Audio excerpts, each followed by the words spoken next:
I want to talk to you today about the power of visualization.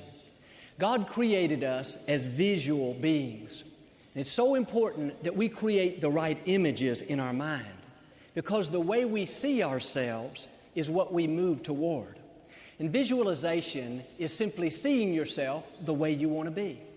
It's creating a picture in your mind of you accomplishing your goals, overcoming your obstacles, and fulfilling your God-given destiny. Our imagination is extremely powerful. And the way we see ourselves and these pictures that we create over time, they not only drop down into our spirit, but if we continue to dwell on them, they get in our subconscious mind. And once something is in the subconscious, it's just like gravity. It pulls us toward it. All these internal forces are released, and more often than not, we become just like we've imagined. And if you'll create a picture in your imagination of something you want, a dream coming to pass, a business succeeding, a picture of yourself healthy and whole, and if you'll keep that image in front of you, that's what will get into your subconscious mind. All the studies tell us we move toward what's in the subconscious. Maybe you struggle with your weight. You need to get back in shape. You need to see yourself through your eyes of faith in this mental picture at your ideal weight. And if you'll be consistent and just keep seeing it no matter what you look like in the natural, over time, that's going to get into your subconscious. And the subconscious mind never sleeps. It works 24 hours a day. And with prayer, with discipline, with determination, it can help bring that image to reality. You'll have something pulling for you instead of against you. But the problem with many people is they've spent years making negative deposits into their subconscious mind.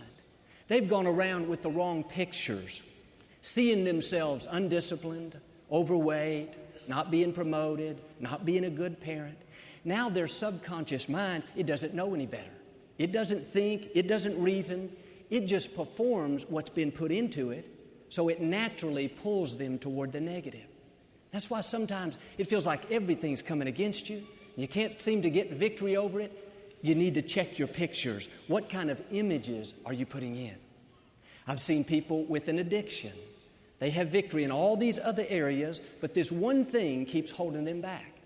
It's because for years they've let the picture become ingrained in their thinking of them not being able to do it. They see themselves weak and undisciplined, and now that's always pulling against them. The key is we have to create the right pictures so our subconscious works for us instead of against us. You remember in the Old Testament, the people were trying to build a tower to the heavens. And the scripture says, nothing they imagined was impossible to them. Their imagination was so powerful that God had to send confusion to keep them from accomplishing something for the wrong purposes. I believe that same principle is true today. If we can get our imagination working for the right purposes, if we will let God paint a new picture on the canvas of our heart and see ourselves as He sees us, strong, healthy, victorious, then we can rise higher and accomplish everything He's put in our heart. It may look impossible, but if you can imagine it, if you can see it through your eyes of faith, God is saying nothing will be impossible to you. That means you can overcome addictions by forming a new image on the inside. You can break generational curses by creating the right pictures in your imagination.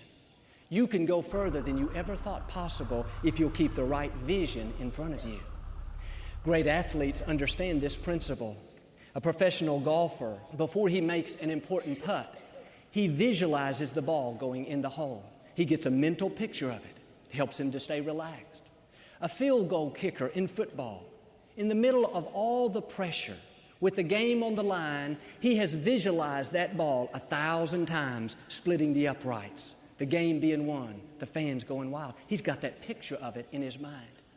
I talked with one of the great baseball players of our time. He told how all through the day, he sees himself hitting the ball. Before he gets up to the plate, he visualizes getting on base. He has this picture of himself succeeding. It's gotten deep down on the inside. Now he's moving toward it. And I realize it takes more than just visualization. It takes obedience. It takes prayer. And of course, it's got to be a part of God's plan for our life. I can't just visualize myself into playing professional basketball. First off, I'm a foot too short.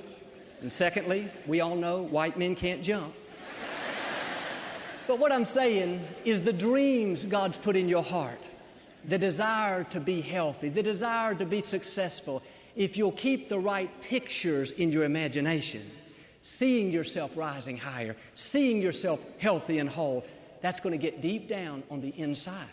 The way God created us is that's what we move toward. You will have a supernatural strength, a supernatural energy that'll help you bring that to pass. Maybe you have a desire to work in a certain field or to step up and take a new position, but what's holding you back is the wrong picture. You think that you're not able to do that and you're not talented enough, but God would not have put that desire in you if you didn't already have what it takes. You simply need to start seeing yourself at that position. Get a vision for it. When you see somebody that's very good at what you want to do, they're excelling in that position, let that inspire you. Don't say, oh man, they're so talented. I could never do what they're doing. I just don't have what it takes. No, you do have what it takes. You're just painting the wrong picture in your imagination. You cannot have a picture of defeat and failure and expect to fulfill your God-given destiny. That defeat will get on the inside and it'll constantly be pulling you toward it. The only way to change is to change your picture. I read about a 10-year-old boy. He grew up in Cincinnati in a lower income home. Nobody in his family ever made much of their lives. They were just very mediocre. It was a cold, windy day, and he was standing downtown in front of this big office tower, just killing time after school. And he could see through the window a gentleman working away in a very busy office setting. This man was sitting at a typewriter, typing 90 to nothing. He had all these people coming up, handing him information. He was giving orders left and right, keeping everything moving. And for over an hour, that young man stood there fascinated by that man, just so impressed at how he could handle so many different things. A few minutes, a police officer came by. He said, "Officer, who is that man sitting at the desk?" The officer said, "Son, that's the editor of the Cincinnati newspaper. He's one of the most influential and most respected men in our city." That day, that young man went home with something new birthed on the inside. He told his parents one day he was going to become an editor. One day he was going to work at an important newspaper. His parents, they didn't know what to think of his new enthusiasm because nobody in their family had ever spoken and believed that they would do something significant with their lives.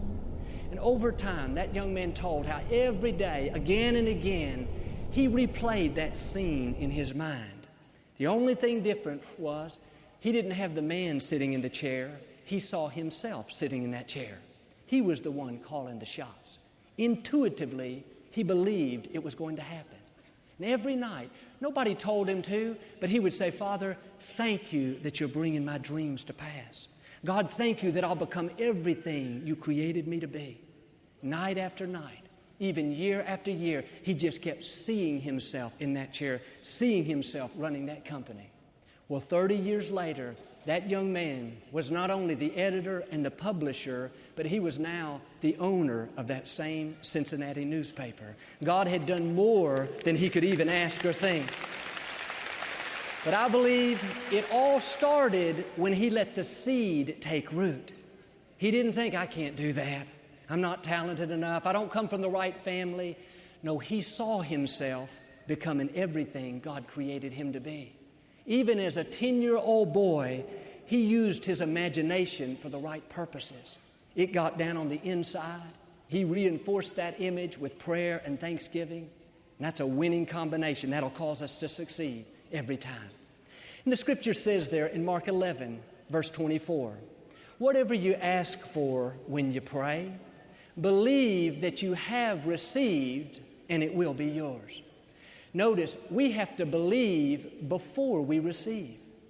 One of the ways we believe is through our eyes of faith. Through our God-given imagination, we have to create a picture of that dream coming to pass.